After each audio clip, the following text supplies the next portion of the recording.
On va faire la traduction du cours de Cheikh Khalid Abu Abdel A'la, Khalid ibn Muhammad ibn Uthman al-Misri, hafidahullah. La biographie, comme on a l'habitude de faire, on ne va pas la faire cette fois-ci du fait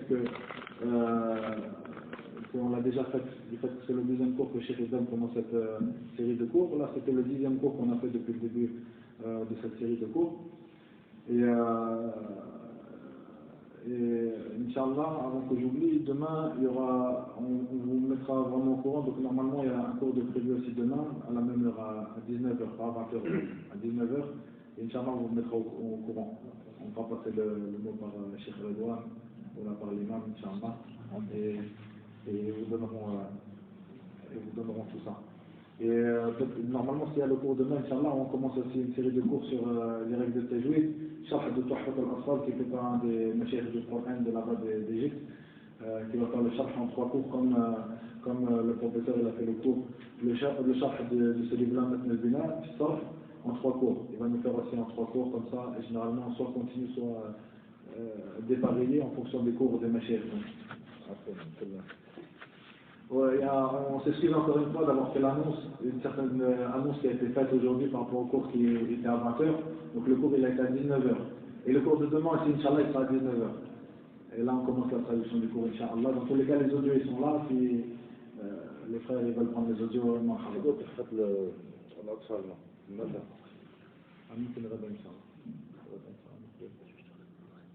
ليس مضبوط في الأمر كان غدا يعني يكون غدا كان غدا ونتفق مع أحد المشايخ.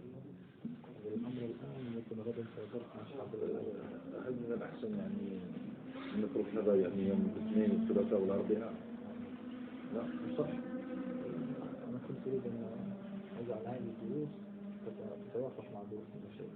الدروس التي سيأتون ويستخدم من هذه الدروس ويستخدم من دروس المشايخ. إيش رأيك؟ طيب. كان إلى الآن ما عندنا تأمين على هذا قبل العدد يركز علينا إن شاء الله اليوم متى سيكون الاتصال؟ السابعة لكن هو ما في سويسرا في أوروبا سهل الأمر. هو سيكون في هولندا لكن نسأله اليوم تكلم معه اليوم إن شاء الله يركز علينا. تكلمنا معه بالأمس معهد الفرقان هو في هولندا؟ معهد الفرقان؟ والله ما أدري لأنه في روتردام سيدا. طيب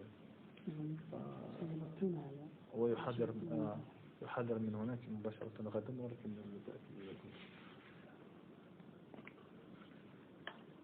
ممكن الأمر هكذا فإن شاء الله نجري هذا الصلاة مع الأخ في درس القرآن في الأيام. هذا في أين يدرس؟ يعني بالنسبة للقرآن. طيب. هو مدير مركز ويس الفقيه. هذا زرناه مع الشيخ خالد.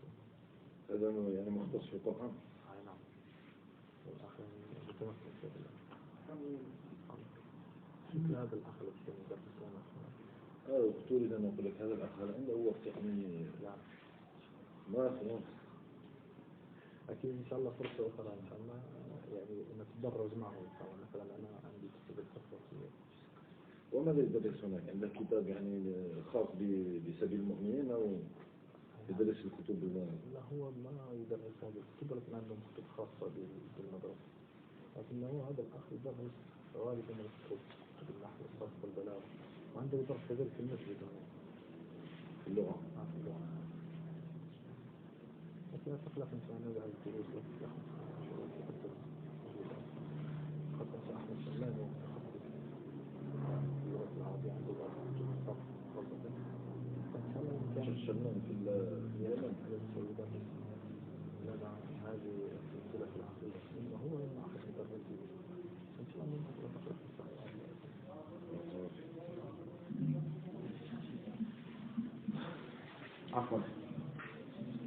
Donc, on va faire la traduction de ce cours qui est un cours sur des règles par rapport au jeûne du mois de Ramadan. Donc le Cheikh, hafidahullah, premièrement il était en direct de la mosquée du prophète Mohammed sallallahu alayhi wa sallam. Donc, c'est notre cher Cheikh Khalid, Abou Abdel A'la al-Misri d'Égypte. Donc là, il a fait le cours en direct de la mosquée du prophète Mohammed sallallahu alayhi wa sallam à Médine.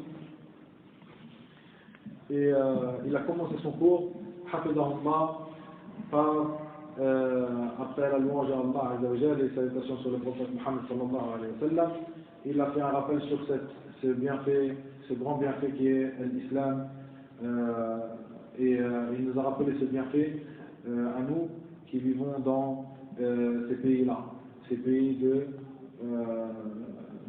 mécréance, ces terres de kufr. Il a rappelé ce bienfait de l'islam, qu'Allah Azza wa Jalla nous a guidés à l'islam. Il a rappelé aussi le bienfait de ceux qui n'étaient pas musulmans, qui ne sont pas les musulmans, qu'Allah Azza wa Jalla les a guidés sur la religion véridique, la seule religion, comme il dit le cheikh, qu'Allah Azza wa Jalla agrée, comme il dit dans le Coran, dans le sens approximatif, aujourd'hui j'ai parfait pour vous votre religion. Et donc il dit, cheikh, par rapport à ce verset, que c'est la seule religion que Allah Azza wa Jalla agrée. Il nous fait ce rappel de cette ni'ma, de ce bienfait qui est l'islam, et il nous rappelle aussi que la parole d'Allah Azza wa Jalla, où il dit dans le sens approximatif que celui qui recherche une autre religion que l'islam, elle ne sera pas acceptée de lui, il sera dans l'au-delà parmi les perdants, dans le sens approximatif. Et il rappelle aussi ce verset où Allah Azza wa Jalla dit que si vous comptiez ou que vous essayez de dénombrer les bienfaits d'Allah Azza wa Jalla, vous ne les dénombreriez pas, dans le sens approximatif. Donc ça, c'est un des plus grands bienfaits qu'Allah Azza wa Jalla nous a accordé, c'est de nous avoir guidés à l'islam et de reconnaître ce bienfait, nous qui vivons dans ces pays de mécréance. Et il dit aussi, cher, que ceux qui vivent dans les terres, donc il faut aussi se rappeler pour les gens qui sont autour de lui dans la mosquée du prophète Mohammed sallallahu alayhi wa sallam, puisque c'était un cours qui était dirigé vers nous et qui a assisté des gens aussi là-bas en cours en direct de la mosquée du prophète sallallahu alayhi wa sallam. Donc il fait aussi ce rappel pour eux, de se rappeler de cette ni'ma qui est la ni'ma de l'islam, ce bienfait de l'islam pour eux qui vivent dans ces terres d'islam. Ce bienfait-là, que eux peut-être ils passent à côté, alors que ceux qui vivent dans les terres de mécréance, eux ils s'en rappellent de ce bienfait ou ils ressentent ce bienfait. Et il dit aussi que la meilleure des terres, ou la terre la plus aimée auprès d'Allah Azza wa Jalla, c'est Mecca et le Médina. Donc d'où est-ce qu'il était le cheikh, donc c'est un rappel pour les gens de cette ville-là. Donc les terres les plus aimées auprès d'Allah Azza wa Jalla, ce sont ces deux endroits, Mecca et le Médina. Donc à eux de se rappeler, il leur fait le conseil de se rappeler de ce bienfait de l'islam, un bienfait qu'ils ont peut-être oublié partiellement, et que ceux qui vivent auprès des gens, des mécréants et dans ces terres de kufr, eux ils s'en rappellent de ce bienfait. Ils le ressentent, le bienfait de l'islam. Il dit aussi chez Hafidahullah que ces deux pays-là, donc c'est les pays les plus aimés auprès d'Allah, et ce sont les meilleurs endroits, c'est-à-dire Mecca ou Médina, ce sont les meilleurs endroits, les endroits préférés auprès d'Allah, sans condition. C'est ce pays-là, ou ces pays-là, c'est Radia qui est construit sur le livre d'Allah Azza wa Jalla et la sunna du prophète sallallahu alayhi wa sallam. Ils vivent aussi au milieu de l'ulama, et ça c'est une ni'ma sur une autre ni'ma, c'est-à-dire un bienfait sur un autre bienfait. Beaucoup de bienfaits dans ces pays-là. Donc ces pays, quand on dit ces pays, ce sont les pays de Saoudia, donc Mecca et Médina.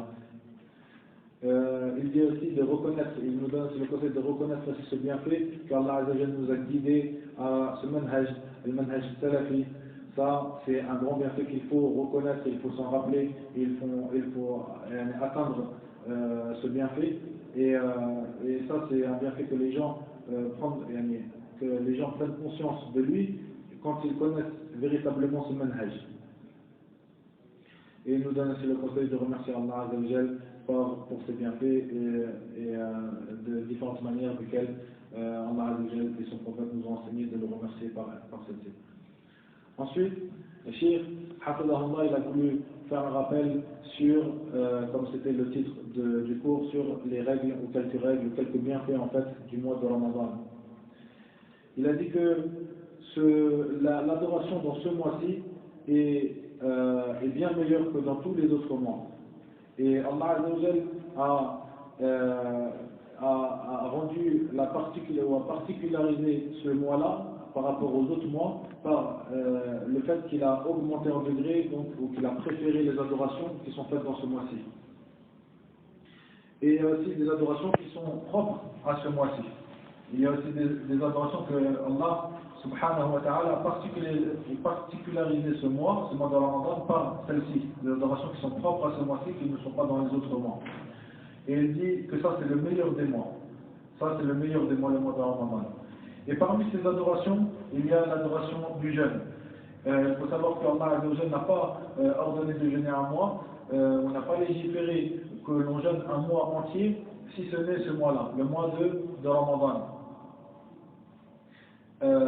Ensuite, il a aussi rappelé le qiyam, c'est-à-dire le fait de prier les nuits de Ramadan, sachant que, comme il est rapporté du prophète Mohammed sallallahu alayhi wa sallam, comme dans Al-Bukhari et Muslim, où il dit dans le sens approximatif de ses paroles que celui qui prie les nuits du mois de Ramadan avec foi et en espérant la récompense d'Allah, il sera pardonné ses fautes. Il sera pardonné ses fautes.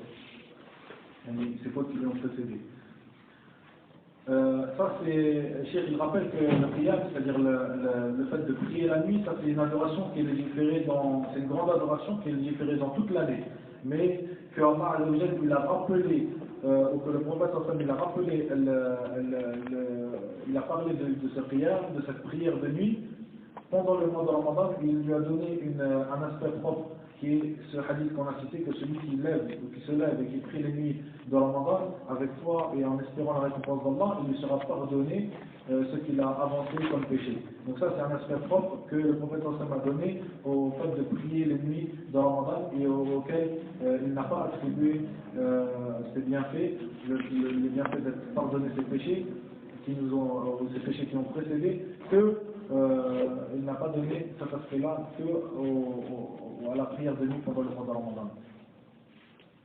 Sachant que ça c'est une adoration, comme dit le cheikh, le fait de prier la nuit, c'est une très grande adoration pendant le reste de l'année. Mais comme il a dit au début du cours, donc Allah et son prophète ont attribué au mois de Ramadan ses particularités dans ses adorations. Certaines adorations qui sont propres au mois de Ramadan et certaines adorations qui sont légiférées toute l'année mais qu'ils ont accordé, ou qu'Allah a accordé ses bienfaits, ou qu'il a élevé en degré d'adoration, ces adorations-là pendant ce mois.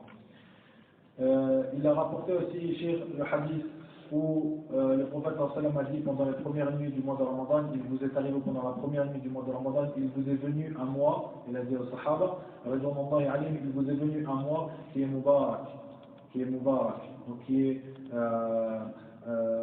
béni, comme on peut traduire.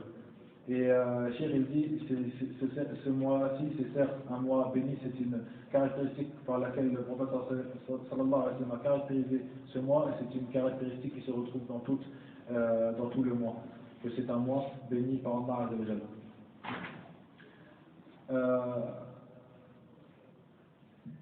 Il rappelle aussi le cheikh que Allah azza wa jalla a particularisé ce mois-ci en lui octroyant donc dans celui-ci cette nuit qui est une nuit qui n'est que pendant ce mois-là, qui est la nuit, comme vous avez compris, la nuit Laylat al-Qadr, la nuit de la prédestination comme ils décrivent, ou la nuit du destin comme ils traduisent. Et cette nuit-là, elle n'est que pendant le mois de Ramadan. Et Allah azza wa jalla a particularisé cette nuit en disant qu'elle était meilleure que 1000 nuits, ou elle est meilleure que 1000 nuits, que 1000 mois. Cette nuit du mois de Ramadan, cette nuit qui est Laylat al-Qadr, elle est meilleure que 1000 mois. Donc l'adoration dans cette nuit est meilleure que l'adoration faite pendant 1000 mois. Et comme il est venu aussi dans le hadith, où le hadith qui est dans le Bukhari et Muslim, où le prophète Mohammed sallallahu alayhi wa sallam dit que celui qui prie cette nuit-là, la nuit du destin, comme ils le traduisent, avec foi et en espérant la récompense d'Allah azza wa jal, il lui sera pardonné ce qu'il a avancé comme péché. Il a rappelé aussi une adoration qui est propre à l'adoration du mois de Ramadan. Elle est propre au mois de Ramadan. Cette adoration ne se fait que pendant le mois de Ramadan, d'après l'avis le plus sûr et le plus véridique des gens de science, qui est cette adoration qui est l'i'tikaf. L'i'tikaf, comme ils traduisent en français comme par la retraite spirituelle. L'i'tikaf. Et donc, Cheikh, il a dit que ça, d'après l'avis le plus prépondérant, l'avis le plus sûr, le plus vrai des gens de science, c'est que cette adoration, elle n'est pas permise en dehors de ce mois-là, le mois de Ramadan. Et elle se fait pendant les 10 derniers jours du mois de Ramadan. Elle se fait pendant les 10 derniers jours, et c'est une sunna mu'akkada. Une sunna mu'akkada. Donc c'est une sunna fortement recommandée. Ensuite, il a expliqué aussi ce hadith qui a été rapporté où le prophète Muhammad sallallahu alayhi wa sallam, il a rattrapé, et il a bien dit rattrapé, ces 10 derniers jours de i'tikaf, de retraite spirituelle dans la mosquée, il les a rattrapés pendant les 10 premiers jours du mois de Shawwal, c'est-à-dire le mois qui suit Ramadan.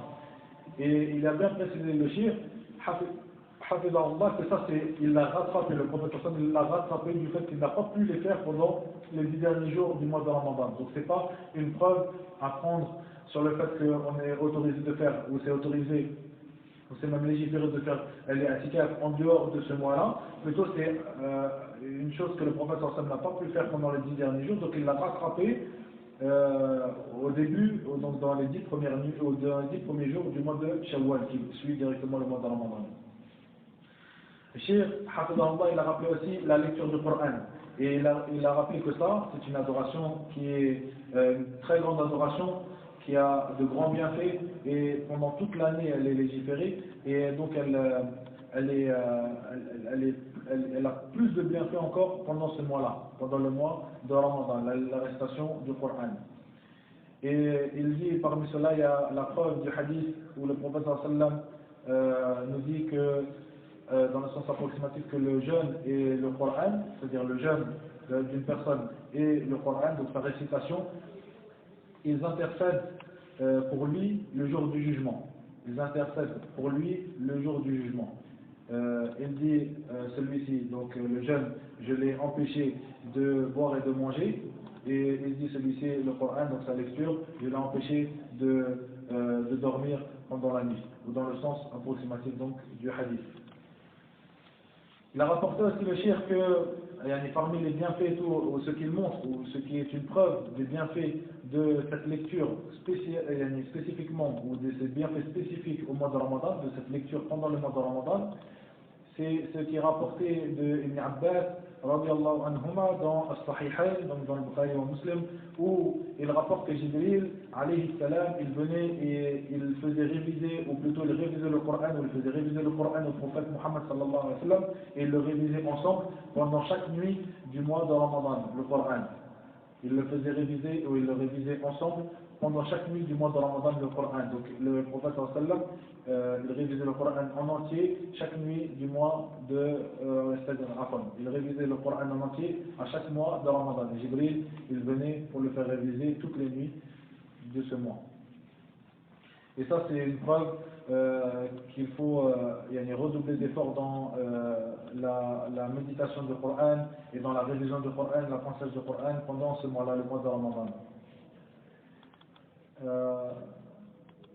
Ensuite, Cheikh a rappelé par rapport à la nuit du destin, une règle et tout par rapport à la nuit du destin, c'est une parole de Cheikh al-Islam Taymiyyah qui dit que la nuit du destin, on doit la chercher pendant les 10 dernières nuits du mois de Ramadan. Donc cette nuit du destin, quand est-ce qu'elle est? Quand est-ce qu'elle est? Ça c'est très important. Quand est-ce qu'elle est? Pendant les 10 dernières nuits du mois de Ramadan. Et Cheikh al-Islam il précise qu'elle est plus, on l'espère plus, ou on est plus à même de l'espérer pendant cette nuit du 23 ou pendant cette nuit du 27.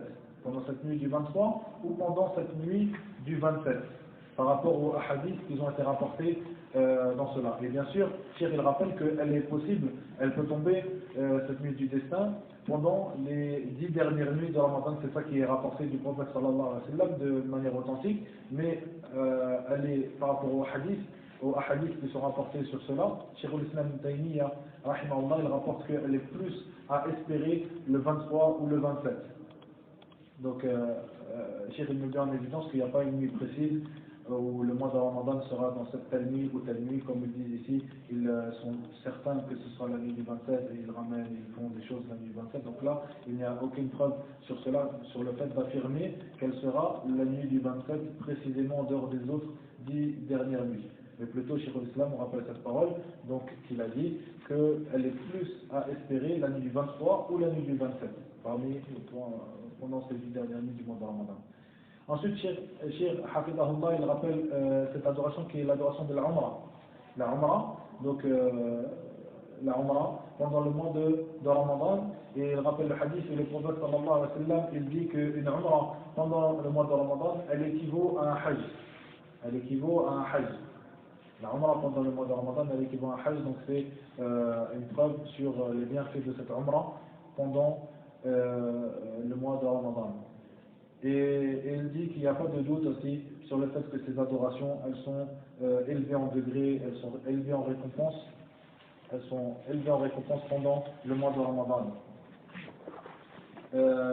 Il rappelle, il finit, il clôt le cours par un hadith où le prophète sallallahu alayhi wa sallam, il a rapporté que Jibril est venu le voir et il lui a dit qu'il a certes, comme on peut traduire dans le sens approximatif, il a été en perdition. Il a été en perdition celui qui est en perdition. Il dit celui qui a atteint Ramadan, ou qui est rentré dans ce mois de Ramadan et à qui il n'a pas été pardonné. À qui il ne lui a pas été accordé le pardon d'Allah Azza wa Jal. Donc le cheikh clôt le cours sur cela. Et Inch'Allah, on vous fera la traduction des questions, Inch'Allah, on espère demain. وإلى هنا وبالله التوفيق وصلى الله وسلم وبارك على نبينا محمد وآخر دعوانا أن الحمد لله رب العالمين.